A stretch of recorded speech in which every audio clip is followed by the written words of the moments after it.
everyone. Thank you all so much for being here. I'm here with Kelly MacCallum, who wrote a post that blew up LinkedIn. I think you got over 8,000 likes, Kelly. And so here's a situation that clearly a lot of you have been in. You have been hired to make change at an organization. You have the skills to make the change that they want at the organization. And you get the job, you start to do the job, you're doing a good job, and then you get fired for doing a good job. So, Kelly, talk to us about how this could happen, because it seems so weird that it would happen, and yet it happens all the damn time. Yeah, I think a little bit is, in my situation, the panel that I interviewed with coming into the organization, I came in, I know I'm a strong personality. I know, culturally, I'm not a fit for every organization. So I'm pretty open when I come into an interview situation saying, this is what you're going to get with me. I'm going to preach radical candor. I am going to tell it like it is. I am going to help you be agents of change. I'm a disruptor. So if that's not what you want for your organization, I am not. I'm certainly not the person you want. Don't hire me. Yeah. No, because I know this about myself, and I know it's not a fit for every organization, right? So I'm pretty careful going into interviews now. I'm like, you know what you're getting, right? This is what you're signing up for with me. And it was this violent agreement, that's exactly what we need. You've got this depth of experience, love that attitude. It's super sassy. It's going to be really good for the organization. And they believed that. It wasn't like they were wrong. It wasn't like they were lying to me. They truly believe this is exactly what the organization needs. It was more like this is what the organization needs more of. So, coming in, I'm thinking, I'm going to be my snappy little self and bring in all these ideas and your snappy big self. Disrupt change. Yeah, exactly. And it all comes from a really good, kind place, right? We're doing this for the good of the organization, for the people, and it's going to drive great results. This is all really, really good stuff. I think it was, again, there was no ill intentions. I think they believed everything they said. I think they underestimated maybe just how disruptive I might be. And I'm super passionate. One thing they told me is oh, you're just too passionate. I've never heard that before. How is it too passionate? I think too passionate is code for this is way more important to you than it is to us, right? Yeah. I think that's what you were saying with that. Yeah. Right. So again, no ill intention at all from the interview panel. These people are lovely, wonderful people that I stay in contact with for the most part. And it wasn't a shot against them. It was just they're up against a culture that was just far more resistant to change than I think any of us really wanted to admit. Yeah.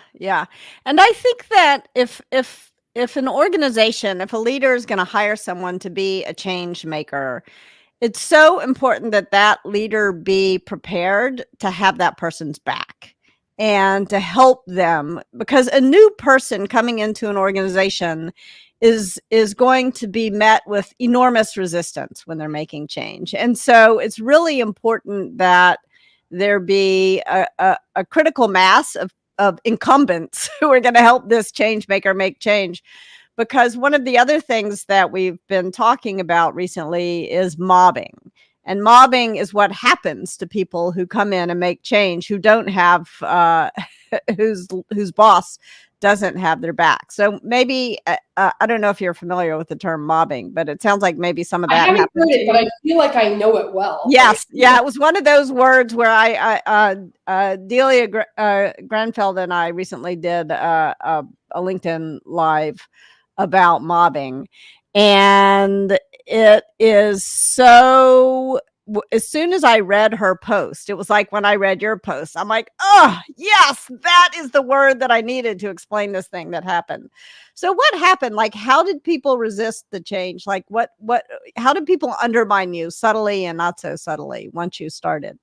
Oh, I think early days it was more subtle. I think it was kind of like, okay, I've come in to do this job, and I started to look for certain things. I'm like, oh, where can I find this, or where can I find that? Oh, that doesn't exist. I'm like, oh, that's interesting. That This might be a really critical piece of work that has to happen before the next step can happen. Yeah.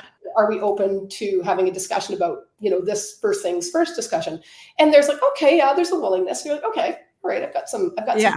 And once you start, going into the weeds and start to peeling back that onion, that is like, oh, that's way bigger than we thought it was going to be. That would mean Yeah. change, blah, blah, blah, blah, blah, blah, blah. And I'm not sure if we're quite ready for that. So, you've got a boss that's really supportive of the idea, but, depending on your structure, right? In my organization that we were talking about, there was a lot of layers. So Yeah. My boss wasn't enough. Yeah. And even their boss wasn't enough. it Yeah. needed, like, the type of change we were looking at doing. It really needed buy-in from the most senior executives in the organization.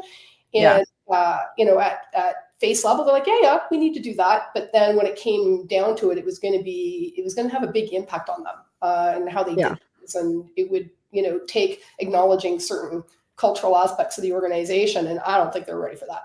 Yeah. Yeah. Yeah. And it's so frustrating and so painful that they couldn't have figured this out before hiring you. Yeah. And you know what? This is like big lesson for me. I know better. I know culture. I know culture. I know this. I should have known better. I went into that interview assuming it was going to be a bad interview. Yeah. Because I had preconceived notions of this organization, right? I thought, I know a little bit about them. I didn't do my Glassdoor homework. Should have done Glassdoor homework. Should have contacted, you always know somebody who works at the organization, especially when you're in the same city. You can find someone, right? Had I talked to anybody, it would have been like super, super clear. So shame on me. But I had these preconceived notions of what this company is going to be like. And I get into this interview and I meet probably the three most There's these great people. Yeah. I've ever interviewed with. I'm like, this isn't what I expected. Yeah. Fully down to earth, really just very real, genuine. I don't even know how much we talked about the job. I really think we went in there, we just hit it off so well. We were all like, this is a great idea. And then the offer comes within 24 hours and you're thinking, I have never seen this organization. I expected to be slow and snail. Yeah. They weren't. So I thought, all my preconceived notions of this organization must be wrong.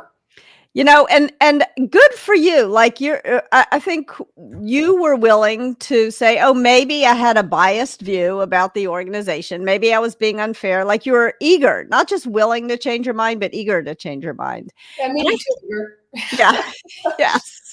Well, but I think when we meet people who change our preconceived notions, that's exciting. That's fun, And so I don't think you should be too hard on yourself for being excited about that. Yeah. Hindsight though, I know that to drive culture change, you need buy-in from the top. You can't one person can't change culture. And oh my gosh, do we get a lot of comments like, I think one person can change culture. And I think, we see what Elon did. He changed it overnight.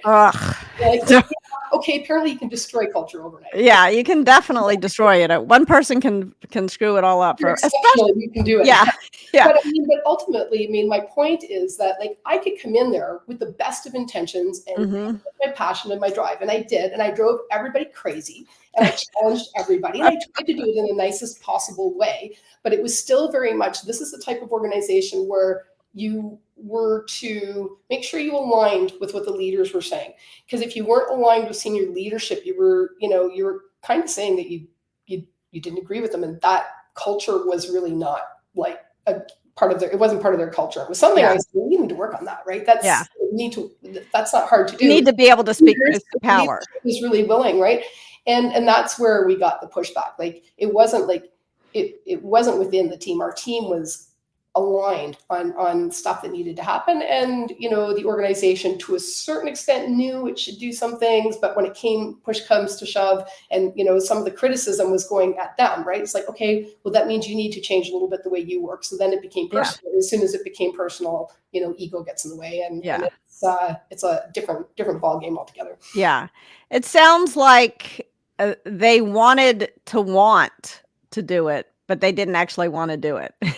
Does that make sense? Yeah. Something like that. And again, we make these little wins. It would be so huge for me when I get a win, even if it was little. I remember there was one little policy that I had changed, and it was my fight. I was fighting a good fight on this policy. Yeah. And when it took me a year and a half To get this small thing. Yeah, you had this goal, but when you got that goal done. And I was so ecstatic because I got a win. Or I'd be so excited because a leader would see that I was really passionate about this. And so they'd want to talk about, oh, how can I talk to my team about these things? So you'd maybe be able to make impact at a micro level. Yeah. And does that affect the culture? Yeah, it can. Right? Like little ripples here and there, but not enough to, have that sort of transcendental, transformative change that organizations are looking for. Yeah.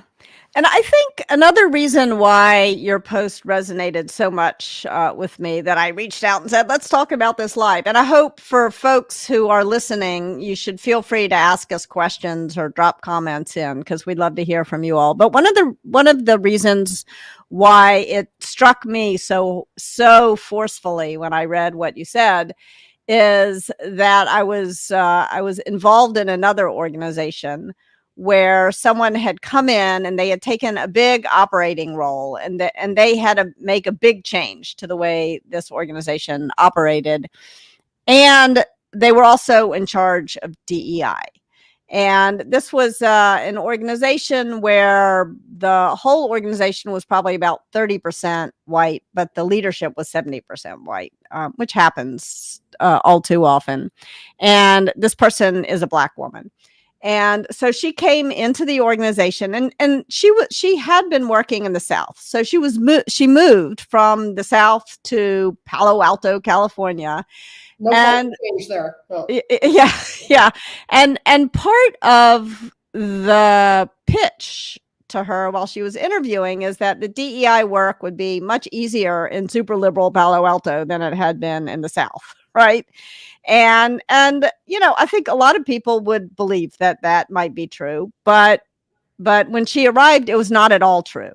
In fact, people said like shockingly racist things that never would have been said in the organization in the South where she had worked, like never in a million years. And, in 10 years working at this other organization in the South, she had never heard anything even a little bit like this. So all of a sudden, like the DEI part of the job got much bigger, which made it harder for her to do the operational part of the job. And again, she plugged along for a couple of years, like trying to make the change she had been hired to make. She had success, and every time she had success in making a change, she got punished for it, and eventually she got fired. And that is it was enraging to watch this happen. It's gaslighting at its finest is what it is, right? Like call it mobbing, call it what you will, but that's like, we need you to do this, and like you go to do all the right things, and you know they're the right things to do, and it's going to make everything better for everybody. And then there's this like sense of like, you don't know what you're talking about. Yeah. It's infuriating. So Amanda has something to say. Kelly, what's your advice for balancing input from your executive team versus input from employees on what the culture needs to be? Yes, that is a great question. Here's the thing. I think the culture, and people argue with me about this, and it's just what I've seen is typically like I see the CEO lead the visioning exercise for the culture. They have a sense of strategy. They have a sense of where the organization is going, right? So they generally have a sense of what culture they think it's going to take to support them achieving their business goals. But what I think is really important, if you have a CEO who just mandates culture, it's going to culture is a movement. It's not a mandate, right? Like, and as much as we want to put it on posters and walls and all of those things don't change culture at all, and we know that.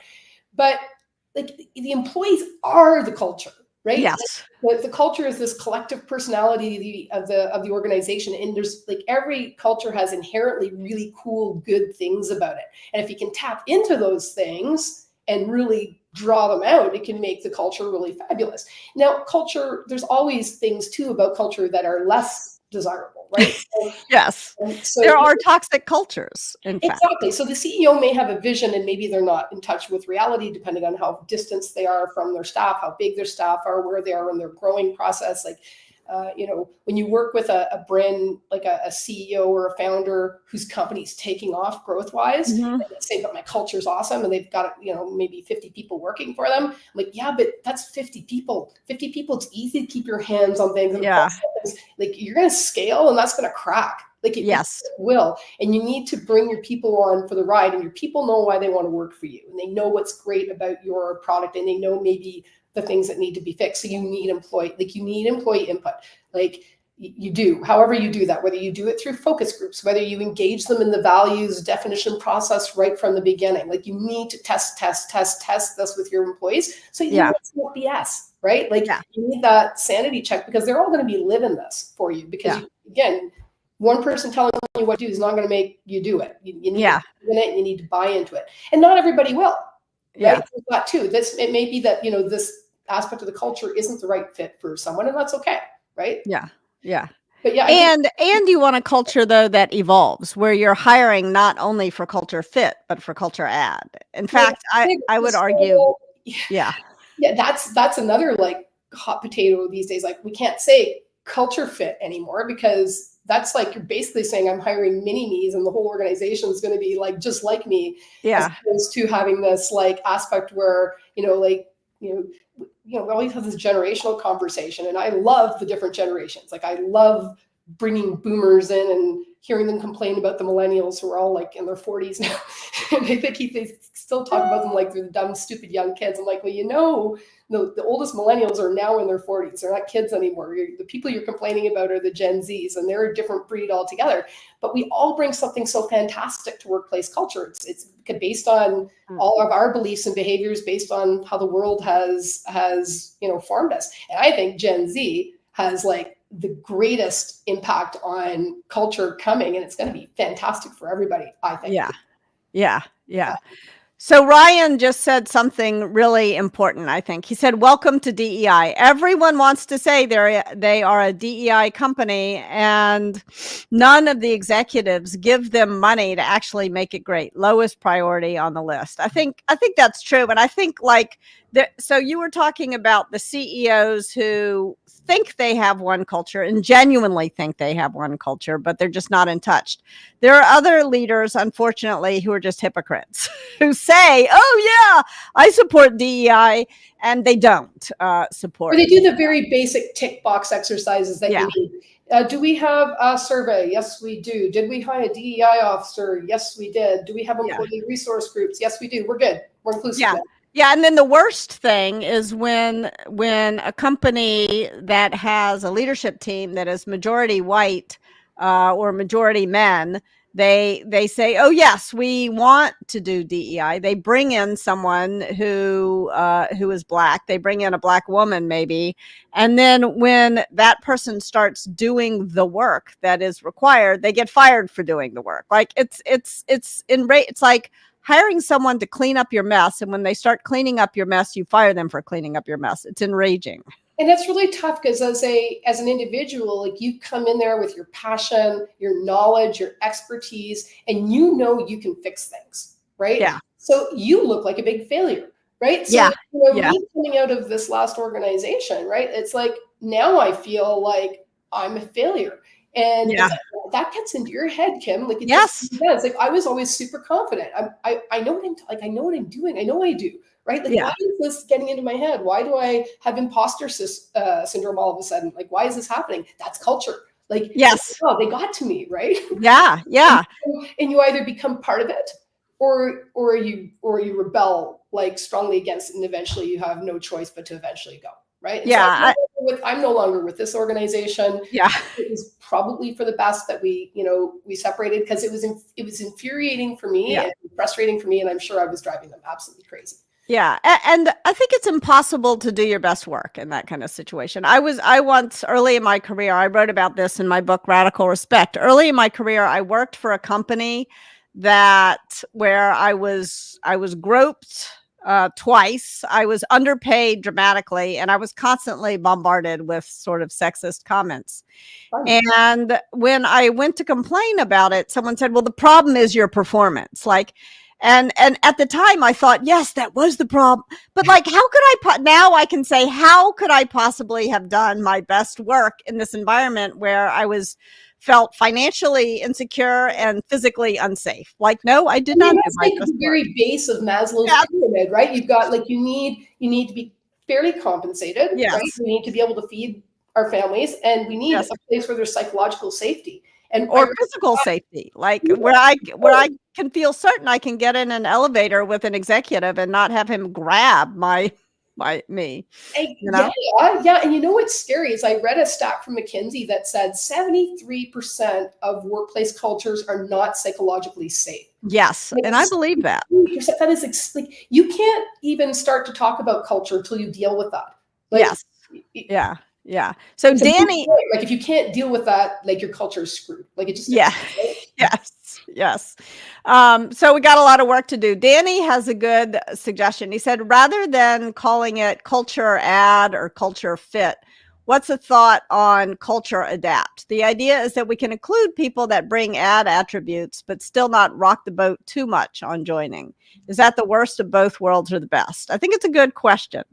I, of course, want to change everything all the time immediately. So I'm like, bring in the ad, forget about the fit. But Danny's got a point. Yeah, and I don't even know that we need to name it, honestly. I just kind of think when you're looking at a culture, you have certain values. And I think you could be of diverse opinion, you could be of diverse gender, whatever it is, but I think you can value the same things. And I think when you Yes, of into course. a culture, when an employee uses when a leader says, "Oh, they just weren't a culture fit," in an interview, that always makes me go, that kind of makes me cringe, right? Because that makes me feel like, well, maybe you just didn't get along with them. Maybe they're just a different personality. Yeah. Like, is it really that? Like, is it really not a culture fit, or is it you just didn't like them? Yes, it's rare. It's usually bias, not opposed to their values were completely malaligned. Like, okay, yeah, we have this, like we have a strong focus on inclusion and diversity, and this person comes in and says something like super racist. Okay, Yeah. culturally, we're not aligned in our values. Yeah.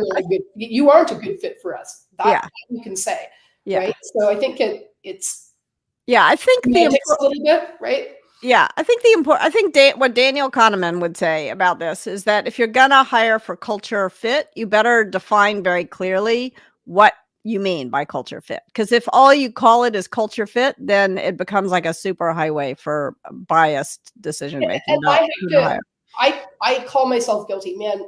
So the organization that I've been a little bit critical about, this same organization did fantastic training on unconscious bias. Like, fantastic. I became so aware of my own biases. And I thought, oh my gosh, I had no idea that I do this. I had no idea I was doing this. And now I'm like, oh my God, now I know I'm racist. Like, it's not quite like that, right? It's like a evolutionary awareness of like when you carry bias and when you don't. And I recognize that when I interview people, I like people who are like me. Yeah. So when I'm interviewing, I used to lead software developers. I would always look for the software developers with great personalities. I wanted them to be able to talk to the clients. Like, well, what? Actually, that's not the skill I need them for most. I need them to do really good, coding. Yeah. And I think I'd be a sucker for someone with like a great personality, and you have to check yourself sometimes, right? Yeah, absolutely. And there's a good question from ROI, but I want to touch on something you just said because I think it's important, and then I'm going to read ROI's question. Okay. But I think one of the things that happens often is that when we talk about unconscious bias, we don't distinguish that from prejudice, and then we don't focus on how prejudice can become discrimination if it's put into practice, if it's baked into the systems, or bias, even if unconscious bias is baked into the systems of how we hire and how we promote, then that becomes discrimination. And that sort of path from unconscious bias through prejudice to discrimination is what is racism or sexism. But unconscious bias itself is not a sign that you are sexist. It is a sign that you have unconscious bias, and if you're willing to change it, then you stop that slippery slope. Right? Yeah, then you become conscious, and then you change. If you become conscious and you don't change, then it's prejudice. And if you then put that prejudice into practice, then it's discrimination, and it's illegal. Have this whole misnomer about self-awareness, right? People think we're self-aware. We all think we're self-aware. Walk around. We're not. The research I read says 90% of us think we're self-aware, but only 10% of us actually are. Yeah. That explains a lot, doesn't it? Yes. All right, let's get to ROI's question. Right. So ROI says, my question, lots of need to be changed with companies. The hiring, the retaining, behavioral processes. Unfortunately, the majority needs those changes. How do we make that process more systematic? as one by one doesn't work as much as each of the companies has its own approaches to these processes, and it might take decades to change on a one by one basis. I think this is a really important point in the organization that I was mentioning before. The person who said the super racist thing actually wound up getting fired, and everybody was like, "Oh, problem solved." But that was the problem was not solved at that point, because the problem was that this person who said the super racist thing felt totally entitled to say it, because they had been saying that kind of racist thing for years and nobody had stopped and said, you cannot speak about people that way. Like, you're harming your colleagues by speaking that way. And so I think it's really important that we make sure to take into account, like, okay, somebody said this thing that was egregious, but why was everybody a silent bystander for so long?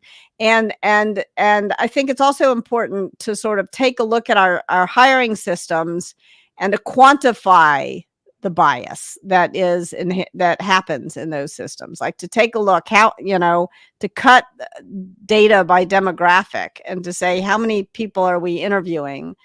Is there overrepresentation or underrepresentation in the people we're interviewing? Is there overrepresentation and underrepresentation in the people that we are hiring after those interviews? And same thing for promotions and pay. Yeah, What do you think? I think too, just in terms of like talking about processes, it's about prioritizing them, because you can't boil the ocean, right? Like, you're not going to be able to fix everything at the same time. But I think this is where survey data is like miraculous. I'm like massive fan of voice of the employee. I think it should drive all change. I think your employees are wise people, and they see things and they experience things. And so I know when we did engagement surveys, we had the data available by the different representations, different groups, right? So, it became less about what I think and what the data said. Right. So you can tell very quickly, like, oh, okay, within this part of the organization, this, particular group of people are saying they're not getting career opportunities like the rest of the population. That stands out, right? Okay, the data stands out. Now what do you do about it? So then you got to go in there and prioritize and see what kind of processes you can apply to those situations. You're able to look at things from a data-driven perspective, and that should help guide your decisions. I mean, the data is not always, if you don't have enough representation, your data is going to be crap. Right? Yeah. You got like 2% of the population that's not, that's diverse. Like, that voice is very small. But if you can zone in on what that voice is saying, you get a lot of information from it. Right? Yes, I think that is really wise. And I think that there have been times when I was on the board of Qualtrics, actually, which is a survey company. Oh, I didn't know that. And so I learned a lot about how these employee engagement surveys get misused. And I think one word of caution that I want to scream from the mountaintops, this word of caution, is that sometimes leaders think they're making data-driven decisions about who to promote or who to fire based on an employee engagement survey. You should never, never, never, never use an employee engagement survey that way. Yeah, you know what happens. Because what happens, someone is like you, Kelly, perhaps, is trying to make change. And then there's an employee engagement survey and everybody mobs you. People jump into that employee engagement survey and they start to say, such and such and such and such and such and such about Kelly. And all of those things are untrue, but it's an anonymous survey. So people can say whatever they want. And so it's really important to look into what's happening in your employee engagement surveys. Where you need to do a lot of qualitative stuff to go with it to get a sense of what's driving that. Like, my big thing is, like, employee engagement surveys are great. They have a purpose. But you know what I love? I love the stay interview. The stay interview, it warms my heart. It makes me excited. It makes me happy. As long as a leader has enough self-awareness, is open-minded enough to hear and act on what they're doing, right? Because there are some, again, if you're in a psychologically unsafe environment and you try to do a stay interview, no one's going to talk to you. When I say leaders all the time, if your people are quiet, it's because they don't trust you. Yes. Right? If you're asking people for feedback and they never have anything to say, like, this isn't like a reflection of how wonderful you are. This is a problem. It means they're scared of you. right? Yes, the CEO of Applied Materials, the person who was a CEO of Applied Materials for years, used to say, "No news is bad news. Good news is no news, and bad news is good news." Right? Something like that, right? Yeah, exactly. So I think there was a question from John Pear who said, "Any advice for navigating gaslighting without being Man, called paranoid?" I just want to run, like run in the Yeah, other direction. I Like feel you. it is the worst form of manipulation is It's gaslighting because you make yourself, they make you think you're crazy. It's the yeah, worst. You see people do yes, this in relationships, and yep, people are doing it in the office are probably doing it at home too. Like this is, yes, and I don't even yeah, know if they, again, the self awareness thing. I don't know if people know they're doing it, right? But when you're emotionally like making people feel a certain way, like almost like protecting yourself, like it's a horrible thing. So I mean, it depends, right? So if you're being gaslit, the presumption is that the leader's probably, let's assume it's leader, that the leader's probably not a great person, that they're doing this. But there's a but there. I do like to give people the benefit of the doubt because I know this thing about self-awareness and I know a lot of people aren't self-aware. That's when I like to pull out my radical candor. yes, It is. It's like, okay, so like I think there's a way to approach people yeah, that calls something out but doesn't accuse, right? yes, Like, do you know when you say this that it makes me feel this, right? yes, It's not an accusation. Like you're kind of coming at them a certain way. And if there's like a strong defense mechanism, or they get angry, or you know what I mean? I think like yeah, you'll know very quickly from the response if the person knows if they're doing it or not. And if they yes, are doing it and it's intentional, like again, I'm like, I don't know, there's no job that's worth it. And I know it's really hard to get work right now, so I shouldn't yeah, say that so flippantly.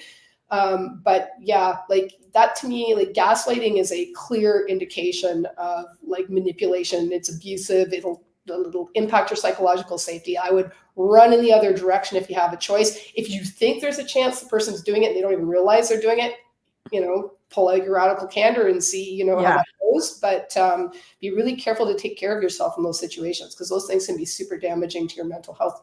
Yeah, I totally agree. So I think you're exactly right. First of all, locate the exit nearest you. So figure out what your exit options are. If you feel like you have decent exit options, I think it is safe to go and give this person some radical candor, even if this person is your boss. Because what's the worst they can do? They can fire you, and then you go get this other job. You exercise your exit option. I also think it is, before you go in to talk to this person, it's a really good idea to document what's going on. And even if you have no intention of taking legal action, because it is really it's just clarifying, for at least for me, keeping a journal, or just documenting and sending it to a friend. I think it's also really helpful to build solidarity with others. When you go and have drinks with friends and tell the story, and they're like, "Yeah, you're not." You're not crazy. That's Yeah, it's not you, it's them. That is reassuring. Then you'll go in and you'll have that conversation with more confidence. It looks like there's a question. Did you have something to say, or should I ask this question from no, go Bruce? ahead. Okay, Bruce Worth asks, "I've hired leaders that I've asked to transform, but many times they will try to throw the baby out with the bathwater. I think sometimes entering leaders just move too fast and under communicate with senior leadership. Would you change any part of how you went about your change efforts?" And my husband tells me I'm like a bull in a china shop covered in pillows.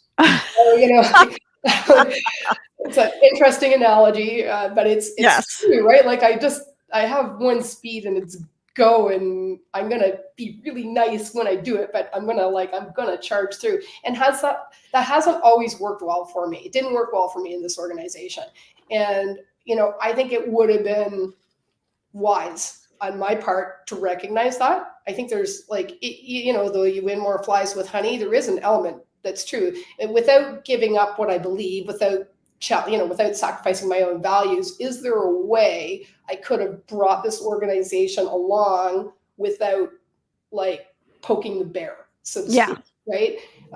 And I think there probably was some opportunity there. Like, I think so. Because again, I know I come in there saying I'm idealistic and I'm going to come in here and be idealistic. And like, are you ready for that? And when I do it, Yeah. that doesn't make it necessarily 100% the best, most effective way to deal with things, right? And I Yeah. know I have to, I have to sort of take my own feedback. Yeah. Right? Yeah. Maybe, but I don't think it would. Ultimately, longer term, I don't believe it would have made a difference in this particular organization, but I think it could in the right organization. Yeah. I will share a story about a time when I was brought in to make change. I was hired at Google in 2004, and I thought I was moving slowly. I came in and I had this great line. I was like, my job for the next, for my first 3 months is above all, do no harm. Like what was happening on the AdSense team at Google at that period in time was incredible. It was growing really fast. It was big. It was, and the team was, it was a great team of people. So I thought I was, not throwing the baby out with the bathwater, but it was very clear to me what was wrong. Like it was like 100 people, and it was like a fifth grade soccer team. Everybody was running where the ball was. Like people weren't playing in positions, and in fact, there were no positions. So I made all these changes, and lo and behold, 3 of my 5 direct reports quit in 1 week. Like, so I got some people were voting with their feet. And the interesting thing about Google at that time was that people could vote with their feet. And so I, as a leader who was brought in to make some change, I didn't have too much power, and that was a good thing. And the other good thing was that my boss had my back. My boss didn't say, your direct reports all quit, you must suck, I'm going to fire you. My manager said, to me that I had moved too fast and explained to me I needed to spend more time listening to my team and helping them clarify their ideas and creating a culture of debate and getting them to make the decisions. I was grabbing too many decisions myself. And so I recovered from that, and because she agreed with me, I was making the right change. I just maybe was moving too fast. Yeah, John Maxwell has a saying. He's like OG in leadership, right? And he would say you need to have that change in your pocket. Like when you're a new leader, right? Yeah.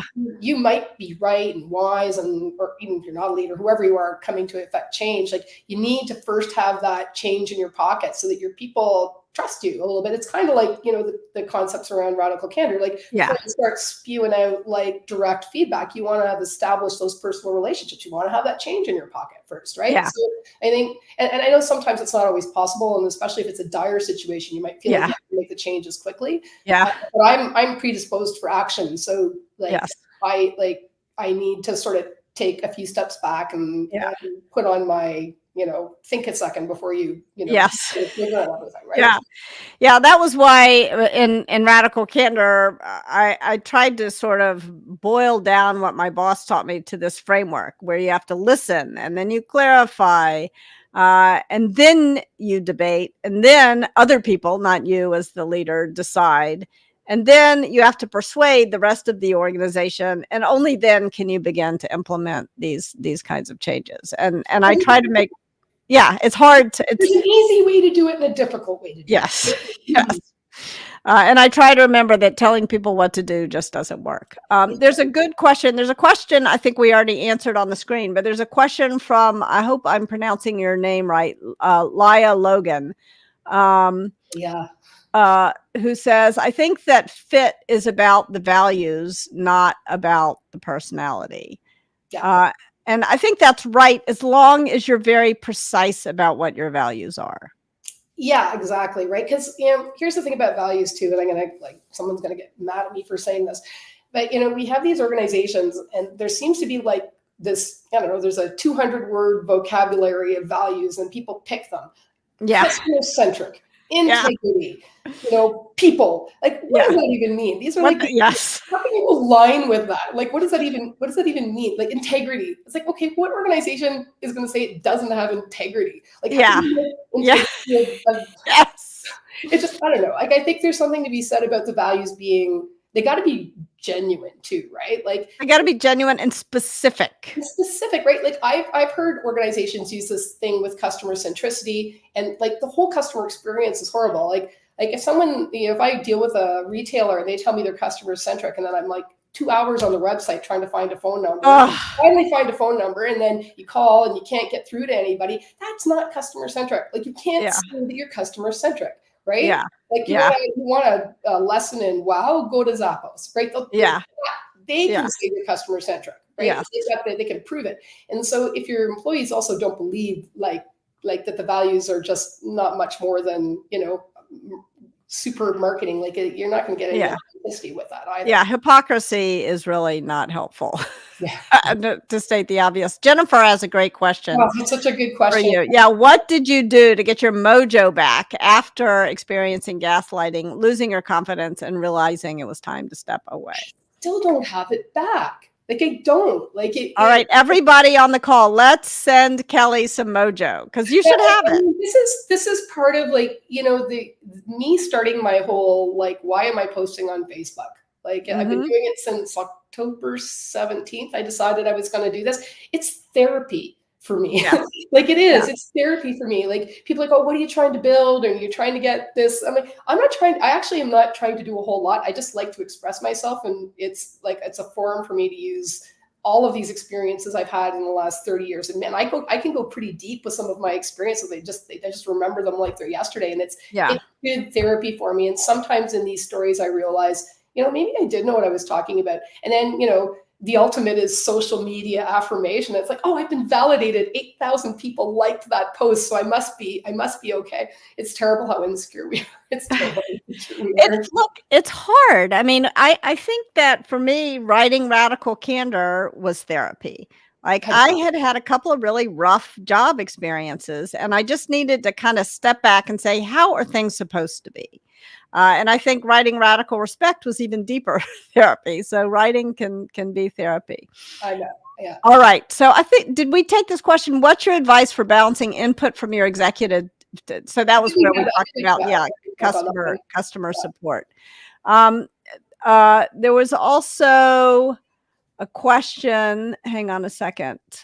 So here's from Danny, says, for me, diversity is the output of inclusion, not the starting point. Creating spaces where everyone can contribute purposefully results in diversity. The challenge is that we often conflate diversity and representation. Representation and equity absolutely matter. People need to see themselves reflected in others.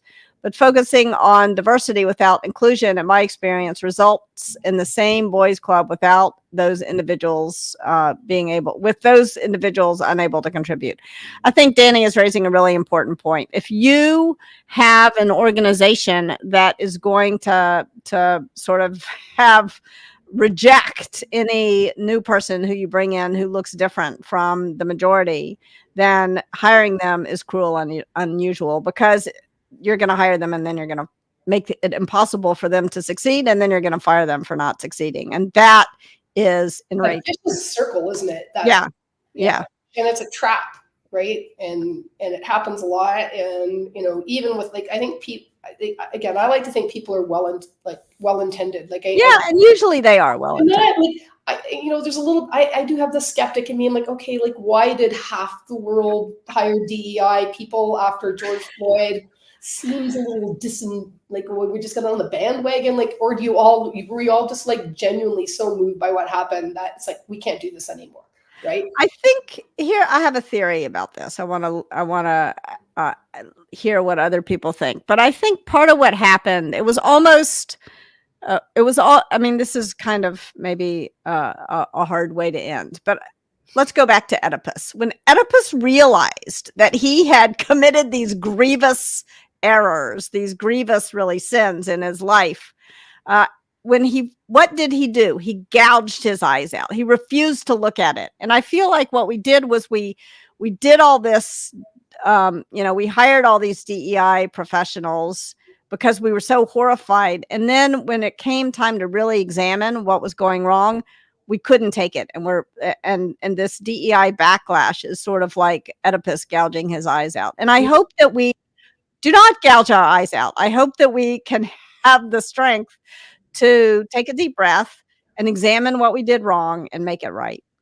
Yeah. And I hate to think there's going to be another world event that's going to remind us again, right? Because it's going to happen. Like, that shoe's going to drop. Yeah. anytime, and it'll be, and like, it is going to be that reawakening. It's like, it's kind Yeah. of, oh, I was going to mention something. Yeah. I'm not going to do that. It's too political, Yeah. but Yes. uh, Well, you know what? I think that I think we're just about at time.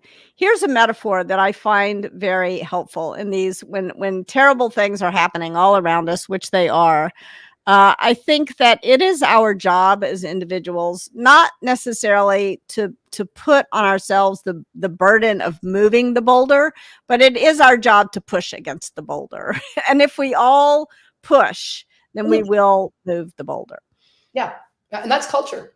Yes, that is called, and it is bottoms up. Sure. Culture cannot be top down. It's very Tolstoyan view of the world, by the way. Yeah, yeah, and I Very mean, good. things just do evolve over time, right? Yes. Like the generational influences will make an impact, right? As our boomers are retiring and the Gen Zs start flooding the workplace, it's gonna, like, the workplace is going to change to afford their perspectives. They're Yes. driven. They're, they want flexibility. They also want networking. So, like, all of these things will impact our workforce, and you can't fight against it. Yeah. It just happens over time, and it's a good thing. Yeah. Well, Kelly, thank you so much for telling your story. 8,000 people resonated with it. I hope that helps give you your mojo back. And I would encourage everyone listening to tell their story. We can make the world a more reasonable place. Absolutely. And thank you so much for having me, Kim. Thank you. This is great chat. Really enjoyed it. Thanks.